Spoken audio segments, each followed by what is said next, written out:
président de la République, M. Patrice Talon, a conduit les travaux de la séance du Conseil des ministres de ce mercredi 3 juillet 2024 qui a débouché sur les décisions dont voici la teneur.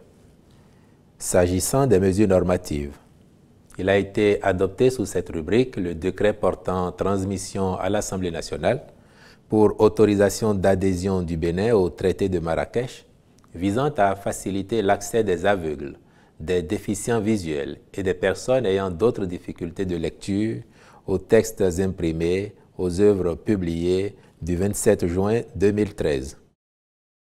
Au titre des communications. En point 1. Contractualisation pour les travaux de construction et de contrôle d'un système d'approvisionnement en eau potable multivillage à Kpassi, dans la commune de Banté. En vue de la réalisation de cette infrastructure, les diligences essentielles, dont la mobilisation d'une ressource d'eau abondante et l'élaboration des études techniques d'avant-projet détaillées, ont été déjà effectuées. La prochaine étape est celle de la construction du système d'approvisionnement en eau potable multivillage dans un délai de 15 mois. À cet effet, les consultations ont permis de retenir des entreprises et cabinets qualifiés en vue de l'exécution des travaux, de même que le contrôle et la surveillance dans les délais prescrits.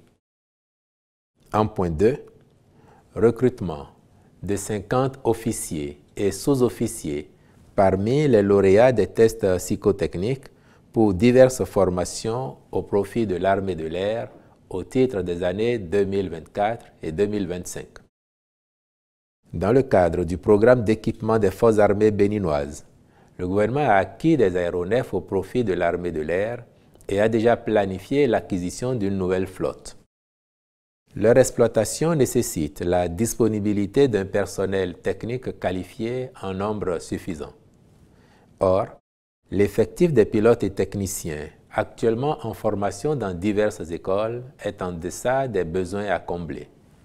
Le recrutement de cadres au profit de l'armée de l'air se fait principalement parmi les lauréats des tests psychotechniques qui s'effectuent tous les 2 ans.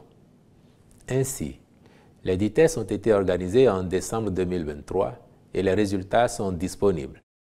Le Conseil a donc autorisé le recrutement de 50 d'entre eux, au nombre desquels 15 seront formés en qualité d'officiers pilotes, 5 comme officiers de base et mécaniciens, et 30 en tant que sous-officiers techniciens.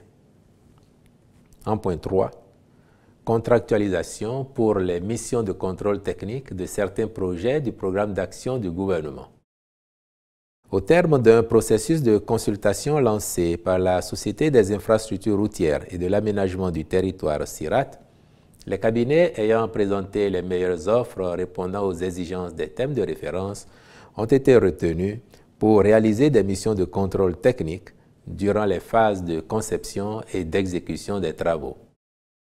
Ces missions sont relatives, entre autres, à la sécurité des personnes, la solidité des ouvrages, l'accessibilité aux infrastructures des personnes handicapées, le fonctionnement des installations, la vérification des exigences d'isolation acoustique dans les bâtiments autres que d'habitation, la vérification des installations électriques avant leur mise sous tension, l'isolation thermique et les économies d'énergie dans les bâtiments. D'une part, sont pris en compte à cet effet les projets de construction de la cité financière, du quartier culturel et créatif de Cotonou, de l'Arena, des hôtels de ville de Cotonou et de Porto Novo, du siège de la Loterie nationale du Bénin, comme de l'Institut national de la statistique et de la démographie INSTAD. D'autre part, sont concernés les projets de construction de la prison civile de Ouedo, de l'extension et de la réhabilitation des maisons d'arrêt de Lokossa, Savalou, Abomey, Parakou et Natitengu, ainsi qu'une partie de la prison civile d'Akprom-Iserete. En point 4, adoption du programme spécial d'intensification des productions maraîchères et céréalières. En raison des effets du changement climatique et de la forte chaleur observée entre les mois de janvier et mai, la campagne agricole a été marquée, entre autres, par une faible production de cultures maraîchères, notamment la tomate, l'oignon, le piment. Il en résulte que la disponibilité de ces produits s'est faite rare, entraînant un renchérissement de leurs prix sur les marchés. Par ailleurs, il convient de rappeler qu'en dépit de la hausse de la production céréalière, en particulier du maïs, les exportations incontrôlées vers les pays de la sous-région ont également induit une envolée des prix. En vue d'éviter que ces situations se répètent de façon cyclique, le gouvernement a retenu un ensemble de mesures pour intensifier durablement les productions maraîchères et céréalières afin d'en assurer la disponibilité et l'accessibilité aux populations. Un programme spécial est donc mis en place pour apporter et ou amplifier des innovations technologiques déjà développées par certains projets actuellement en cours d'exécution.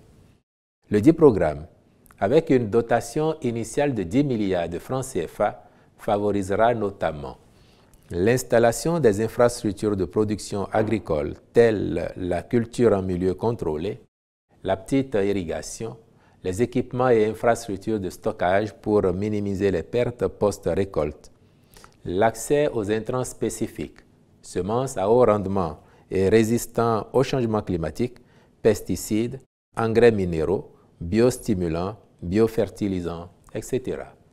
L'adoption des pratiques agricoles durables, telles que la gestion intégrée des ressources en eau, la rotation des cultures et la gestion de la fertilité des sols, le renforcement de la mécanisation agricole. Toutes ces mesures seront accompagnées du conseil agricole dédié et de la formation des acteurs pour leur professionnalisation aux bonnes pratiques de production agricole.